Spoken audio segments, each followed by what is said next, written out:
Coming into this week, there has been so many changes at the quarterback position, which is really affecting some of your star and key wide receivers that you should be starting going into week 9. Now, coming in, Matthew Stafford is out, presumably out at the moment. Clayton Tune, Jaron Hall, Aiden O'Connell, Tyson Baguettes, that I like to call them. 5 rookie quarterbacks right there. And then Josh Dobbs getting traded to the Minnesota Vikings. All these moves are making me question whether I should be starting those star wide receivers going into week 9 of the fantasy football season. So I'm going to be bringing you some players that you should be pivoting to that I believe have a safe floor, even a higher ceiling than some of your star wide receivers going into week 9 of the fantasy football season. Okay, before we get into this video, let me just preference by saying this. You do not have to sit these players, okay? I am bringing you players that you could be pivoting to that I believe have a higher ceiling and or a safer floor going into week 9. Okay, so keep that in mind. Do as you wish in your lineup. Just wanted to have a conversation and bring you guys some options. All right, and my first wide receiver is actually a group going to the Los Angeles Rams. That is Puka Nacua and Cooper Kupp. Obviously, Puka Nacua has been, you know, the waiver wire sensation of this season so far, and Cooper Kupp coming back from that injury, coming back and being the same Cooper Kupp that we all hope and expected with Matthew Stafford. Now, the biggest thing here is that Matthew Stafford most likely is going to be out going into week 9. Now, as I'm recording this video, he hasn't been officially ruled out, but I am projecting that he is at the very moment unlikely to play going into week 9. And I'm not necessarily sure I want to be leaning into Brett Rippon that is going to be playing for this Los Angeles Rams team.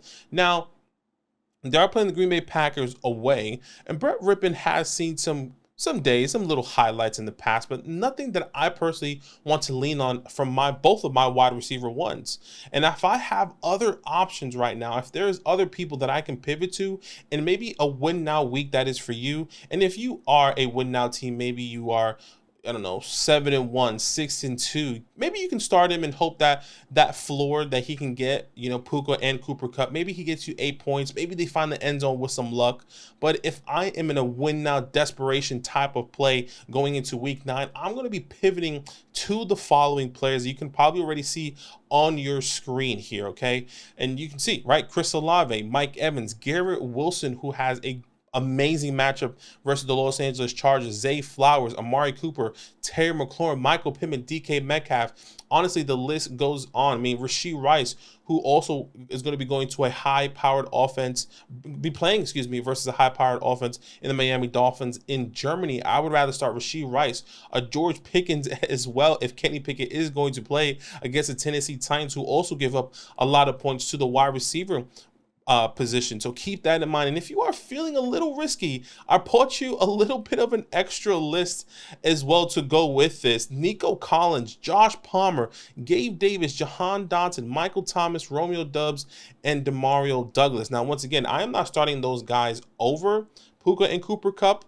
I'm just saying, if you are feeling risky, maybe you really trying to go into that. And I would also say this may be good for maybe a 14, 16, 18 man type of league. If your high upside play is Mario Douglas, I can understand, and maybe you are in that situation, but that's not something that somebody I would want. But if you are in that position that where you need to win in a 14 man league and you would rather take a chance with somebody like a Romeo Doubs or Demario Douglas, I completely understand. Okay, going into my second player here, that is going to be Hollywood Brown. Look, we all know that there's going to be some major changes and some for the better for Hollywood Brown here. Obviously, we all are expecting Kyler Murray to hopefully come back in another week or two.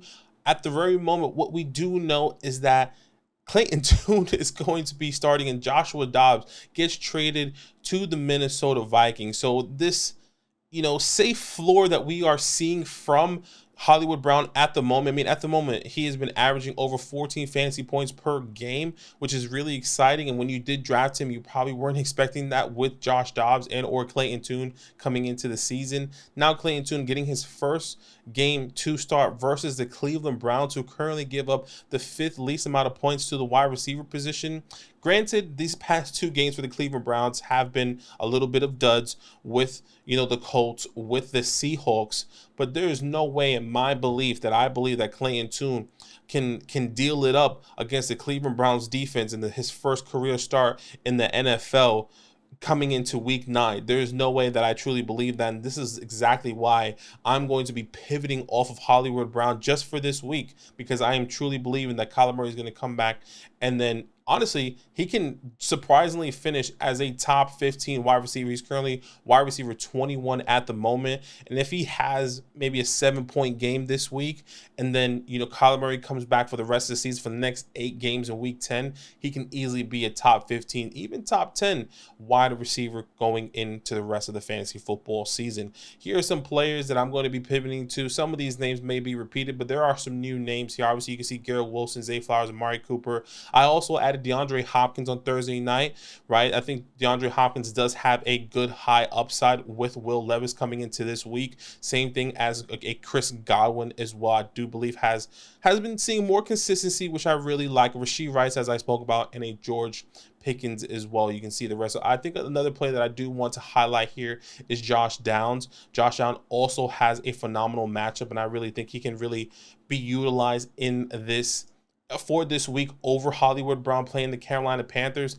Technically, they give up one of the least amount of points to the wide receiver position, but at the moment, I have more confidence in Josh Dobbs with that safer floor. I mean, 15 points, 13 points, 23 points last week against New Orleans, who's also a good defense against the wide receiver.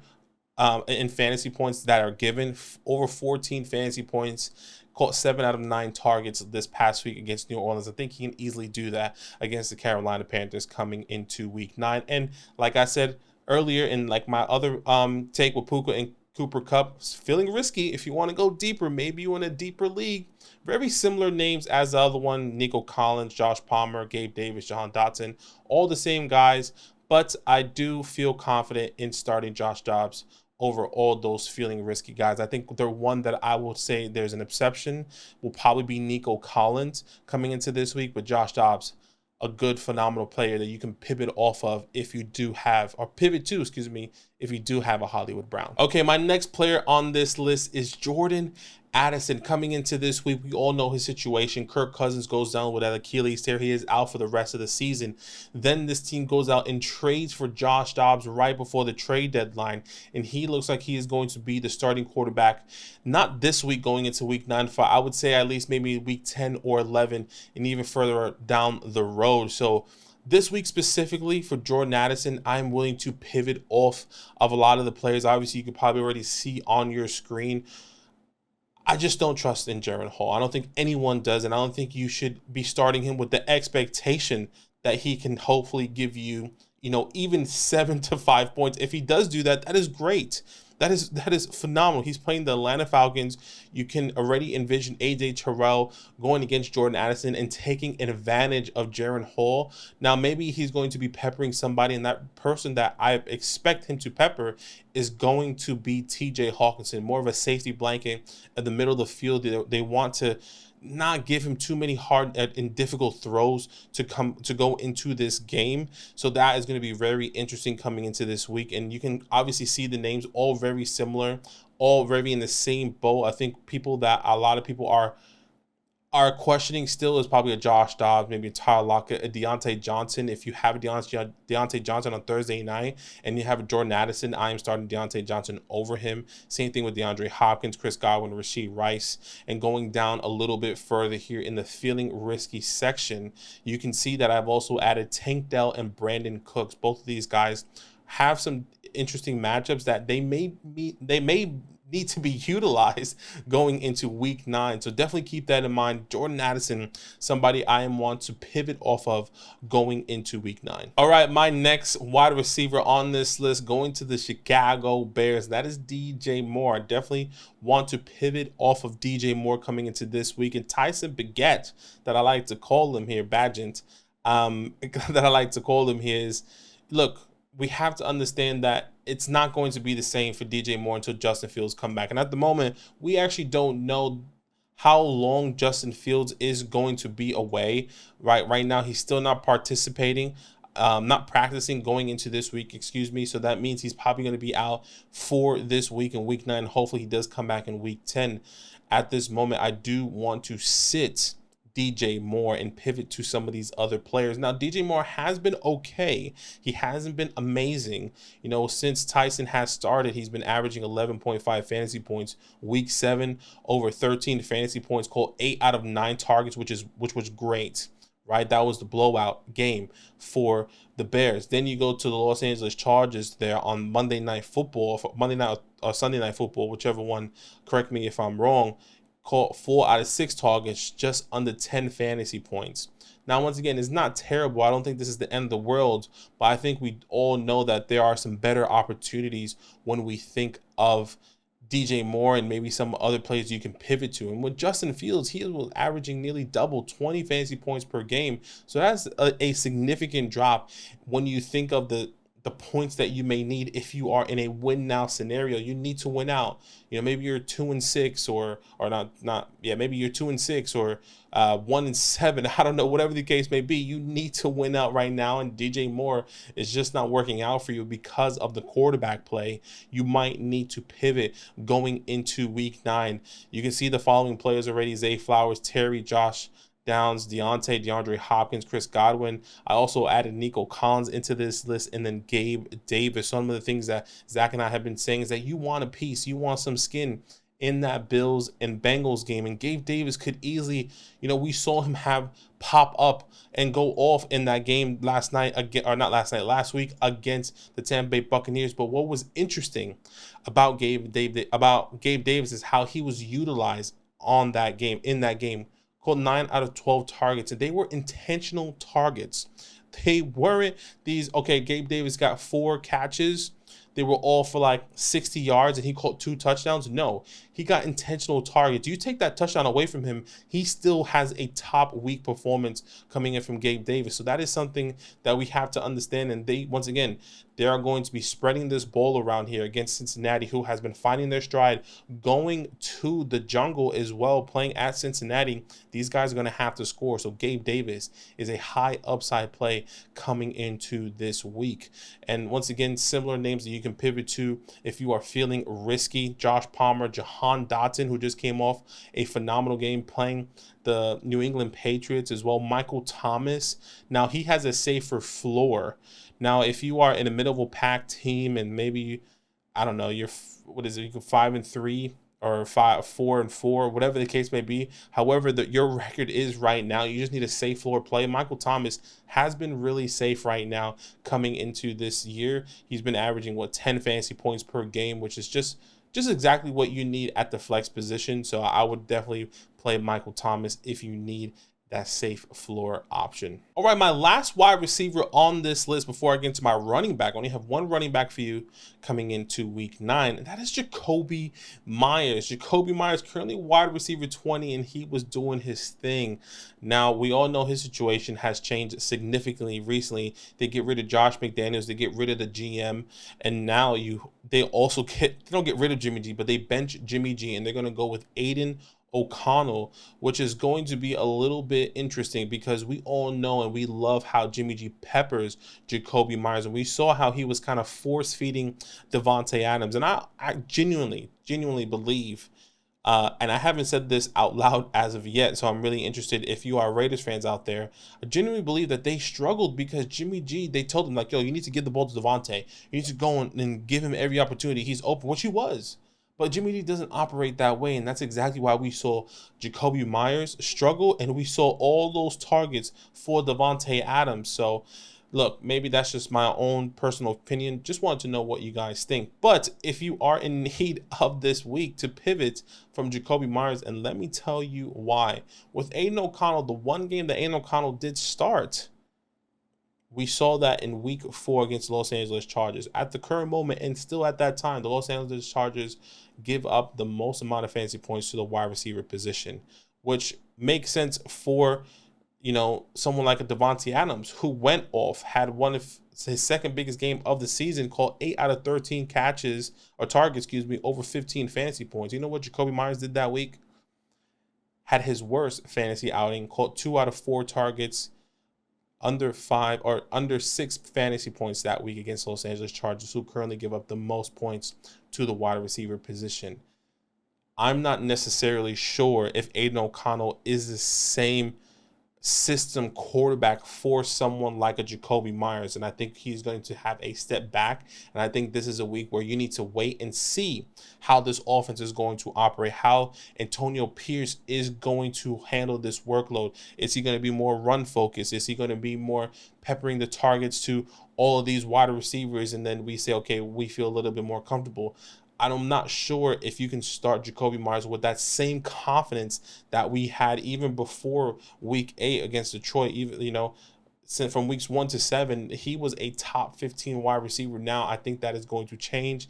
This quarterback change is going to hinder him, and you can see the following players already on your screen here: Chris Godwin, Rashee Rice, Josh Downs, Nico Collins, George Pickens, Josh Palmer I feel more confident in, and then Gabe Davis here. And if you want to go a little bit deeper here, Jahan Dotson, Michael Thomas, Romeo Doubs, Demario Douglas, Tank Dell, Jackson Smith and Jigba, and Brandon Cooks are the names that I will be looking to start, honestly, over Jacobi Meyers with the more confidence that I have in their quarterback scenario. I mean, you think maybe I would say there's 2 players here that I'm a little bit skeptical on in the feeling risky, and that is Romeo Doubs with Jordan Love, and then also Michael Thomas. I think their quarterback play are a little bit risky. Everyone else on my feeling risky list, I feel confident in their quarterback. Jahan Dotson with Sam Howell, Brandon Cook with Dak Prescott, Jackson Smith and Jigba with Geno Smith, and same thing with Tank Dell and CJ Stroud. So keep that in mind. And once again, if you're in a deeper league,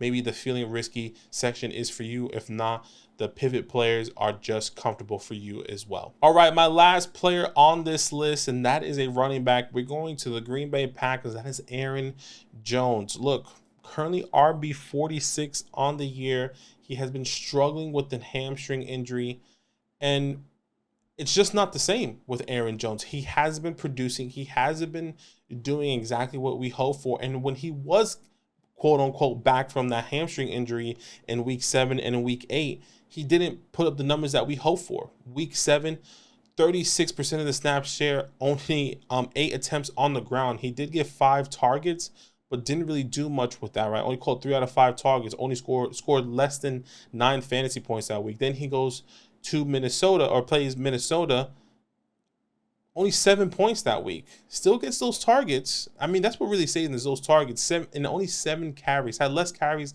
than he did last week. Less opportunities than he did last week with more snaps.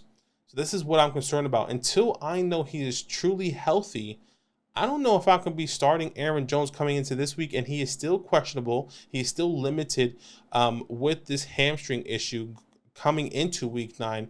So there are significant amount of players I'm willing to pivot off of rather than start Aaron Jones. Now that's crazy. Some of these names that and you're probably already seeing, some of these names that I already have on this list, and maybe in the feeling risky section, may sound crazy to you, but like, you tell me, are you confident in starting Aaron Jones? And I can probably say that you would say no. Right? I don't think anyone in the fantasy community, unless you have an insider, unless you know Aaron Jones yourself, can say that Aaron Jones is going to get 15 touches on the ground. I just don't think that is true. I don't think anyone can say that.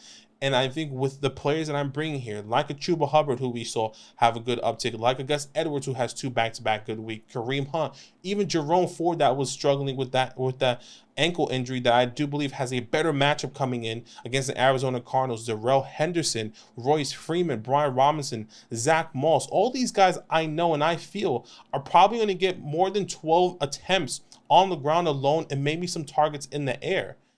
That is the biggest difference here when you think of Aaron Jones. Now, Aaron Jones is talented enough to come out and be like, yo, I'm Aaron Jones, and he can put the same performance up that he did in week 1, right? Only 9 attempts on the ground, but catches 4 out of 2, 86 yards and a touchdown. He has over 26 fantasy points. He can easily do that. I completely agree. But if you need the win, like I've been preaching all this whole video, can you start Aaron Jones with confidence? You can't. And I think if you need a safer floor at the running back position that everyone has been struggling with all year, you can point to some of these guys and say, you know what, I can trust some of these guys, like a Gus Edwards, like a Kareem Hunt, like a Jerome Ford, like a Darrell Henderson, who has I believe this team is going to be running the ball a little bit more. Same thing with Royce Freeman. So keep that in mind. If you are feeling risky here, I do have a couple other players. And Alexander Madison, who I also believe they're going to be running the ball a little bit more. Amari DeMarcado, who has a tough matchup against the Browns, but they can be peppering him with targets. And Najee Harris and Jaylen Warren. Both of those guys have been averaging like just over 10 fantasy points per game. Has been a 50-50 split. Aaron Jones hasn't done that since week 1. So I may sound crazy. I don't know. You let me know what you think in the comments. These are some guys I'm going to be pivoting off of. Coming into week 9. Aaron Jones, Jacobi Meyers, DJ Moore, Jordan Addison, Hollywood Brown, Puka Nacua, and Cooper Kupp are all players that you should pivot off of going into week 9. Hopefully that is helpful. If you have any questions, please drop it down below. We appreciate each and every one of you. And as always, it's all love.